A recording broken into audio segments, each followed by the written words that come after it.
Hello guys. So இன்றைக்கான mini vlog பார்க்கலாம்.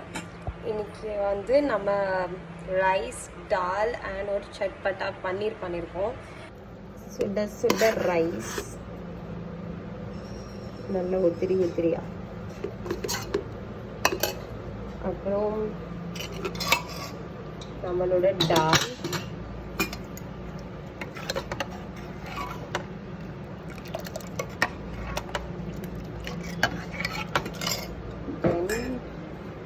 சட்பட்டா பன்னீர். செம்ம அழகாக இருக்கும். அதே மாதிரி டேஸ்ட் வைஸுமே க்ரன்ச்சியாக உள்ள. ஹஸ்பண்ட்க்கு நான் ஃபர்ஸ்ட் டைம் வந்து இந்த பன்னீர் சட்பட்டா ஃப்ரை வந்து பண்ணி கொடுத்துருக்கேன். ஸோ இதை வந்து நான் ரிவ்யூ கேட்க போகிறேன். அப்போ வாங்க. அமேசிங். உங்களுக்கும் மினி vlog பார்க்கணுன்னா டெய்லி சப்ஸ்கிரைப் பண்ணுங்கள். பாய்.